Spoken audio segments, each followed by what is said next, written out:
Hi guys, so I've got the final installment of my little pasty journey, collage medium journey for this week, and I've got the grit paste in opaque and translucent. So I have used this Random Gatherings stamp, that's the word, and some archival jet black ink on each of these. So this, very quickly, is the texture paste, the grit paste, sorry, and it's quite opaque. Like there's you know, you can't see through it an awful lot, and this is a thin layer. It's not particularly thick, but it's on there. And then this is the translucent, so it's still got that texture and that grittiness, but it's translucent, so you can kind of see through it. So I'm going to ink both of these. Hopefully my camera won't die, but you know, you never know. And we'll just see what happens. Now bear in mind, you can also use your spray stains, your distress crayons, distress paint, and they'll all do sort of different things. I'm going to use a paper towel just to, I'm not really wiping it because it's grit paste, it's going to take the actual paper off, but you can get some nice colour on there. So that's tinted it slightly, so it's not as much as the like the raw paper or card, but it's tinted that paste. And you could probably do this beforehand, but if it tints it and takes the ink afterwards, why would you bother? You may as well just do that and then ink over the top. So just a regular distress ink, which is what I figure most people have probably got, which is why I decided to use it. So now I'm going to do the same thing on the translucent one. And again, it should just tint it.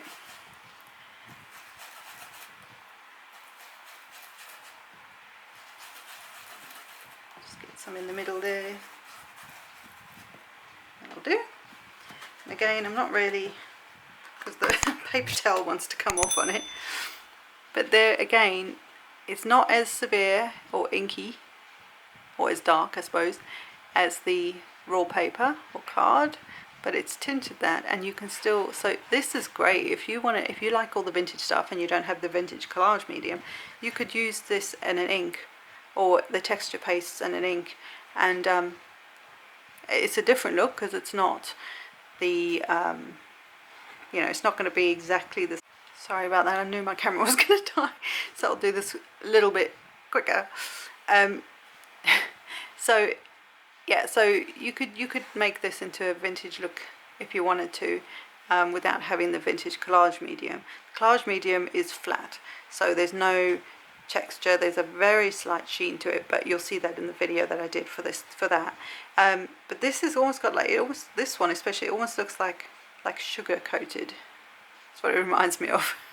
So but you could do this in any color. It doesn't have to look like a vintage thing. You could do this in rainbow colors and it would look fab.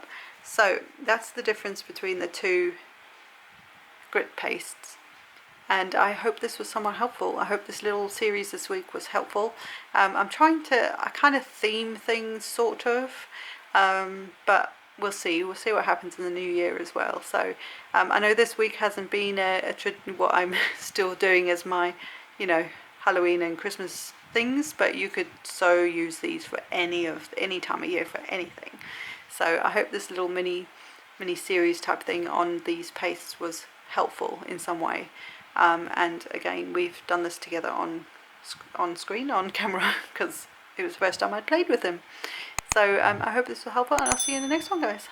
Bye. Oh, it's a big hand.